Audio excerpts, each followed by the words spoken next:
एक गांव में माधव नाम का एक व्यापारी रहता था। उसका एक बेटा भोला था। माधव का बादाम काजू बेचने का व्यापार था। माधव की सेहत कुछ ठीक नहीं रहती थी, इसलिए वह अपने काजू बादाम शहर में बेचने नहीं जा पाता था। एक दिन माधव उदास बैठा था।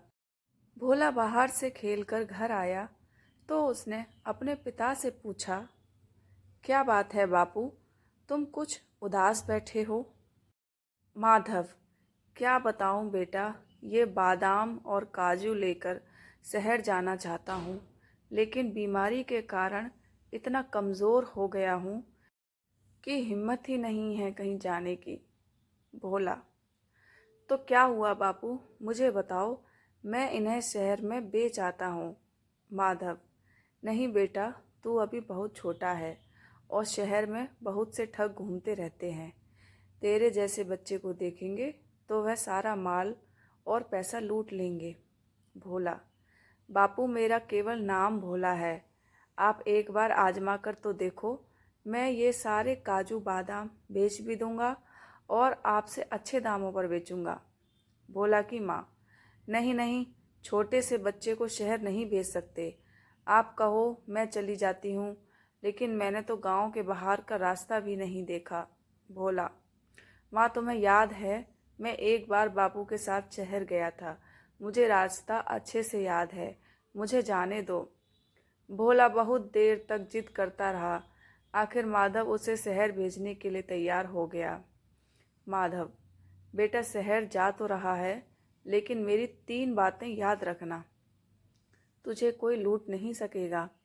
पहली बात, अपनी माँ से 4 रोटी ले जाना। जब भी भूख लगे तब 3 बार ये बात बोलना, उसके बाद खाना। वह बात है, 1 खाऊं, 2 खाऊं, 3 खाऊं या चारों को खा जाऊं। दूसरी बात, जब तू रात को किसी धर्मशाला में विश्राम करने के लिए रुके तो जो भी कमरा ले उसकी सांकल अंदर से लगाकर देख लेना। अगर सांकल ठीक से ना लगे तो अगली धर्मशाला में चले जाना। तीसरी बात, जब भी किसी दुकान पर काजू बादाम दिखाए और वो कीमत कम करने को बोले तो ऐसे बोलियो, बापू से पूछ कर आता हूँ। यह कहकर वहाँ से चल दियो। अगर दुकानदार रोके तो ठीक, नहीं तो दूसरी दुकान पर चले जाना। भोला ने सारी बातें ध्यान से सुनी और 4 रोटी और 1 प्याज लेकर एक पोटली में मेवा भरकर शहर पहुंच जाता है। शहर पहुंचते पहुंचते उसे शाम हो जाती है। तभी उसके पीछे 4 बदमाश लग जाते हैं। भोला इस सब से बेखबर एक अंधेरी गली से जाने लगता है। पहला बदमाश: यह मौका अच्छा है, इसे इस गली में पकड़कर लूट लेते हैं, ज़रूर इसकी पोटली में कीमती सामान होगा। तीनों उसकी हाँ में हाँ मिलाते हैं। वे धीरे धीरे भोला की ओर बढ़ने लगते हैं। इधर भोला को भूख लगती है। वह एक जगह बैठ जाता है और खाने की पोटली खोल लेता है। 1 खाऊं, 2 खाऊं, 3 खाऊं या चारों को खा जाऊं। भोला की पीठ के पीछे कुछ दूर खड़े चारों बदमाश यह बात सुन लेते हैं। भोला 3 बार तेज आवाज में यह बात बोलता है। यह सुनकर चारों वहां से भाग जाते हैं। भोला बेखबर अपना खाना खा रहा था। कुछ दूर जाकर दूसरा बदमाश बोलता है, अबे मरवा दिया था, वो लड़का नहीं भूत था। हम चारों को खाने की बात कर रहा था, अच्छा हुआ भाग आए। खाना खाकर भोला एक धर्मशाला में पहुंचता है। धर्मशाला का मालिक शातिर चोर था। वह भोला को कमरा दिखाता है। भोला देखता है कमरे में सांकल नहीं है, मतलब वह अंदर से बंद नहीं होगा। धर्मशाला का मालिक: बच्चे, ये कमरा सबसे अच्छा है और इससे भी अच्छी बात यह है, यह मुफ्त है, इसका कोई किराया नहीं है। भोला: मुझे ऐसा कमरा चाहिए जिसमें सांकल हो।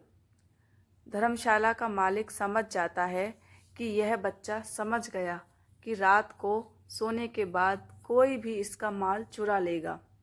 वह कहता है, आगे बहुत सी धर्मशाला हैं, बहुत महंगी हैं, यहाँ मुफ्त में मिल रही है तो नखरे कर रहा है, चल भाग यहाँ से। भोला आगे एक धर्मशाला में कमरे की सांकल बंद करके देख लेता है और कमरा लेकर चैन से सो जाता है। अगले दिन वह अपनी पोटली लेकर एक दुकान पर जाता है। दुकानदार, तुम्हारे काजू बादाम अच्छे नहीं हैं। जितने पैसे तुम मांग रहे हो मैं तो उसके आधे दूंगा। भोला, रुको, पिताजी से पूछ कर आता हूँ। वह उठकर चल देता है। दुकानदार, अरे मैं तो समझ रहा था ये तो अकेला है, इसके साथ इसका बाप भी है। सही दाम में दे रहा है, खरीद लेता हूँ, कहीं किसी और दुकानदार को माल ना दे दे। सुनो लड़के, सारे काजू बादाम तोल दो और पैसे ले लो। भोला सारा माल बेचकर पैसे लेकर अपने घर आ जाता है। शिक्षा, बड़ों की सीख को बिना कारण पूछे मान लेना चाहिए।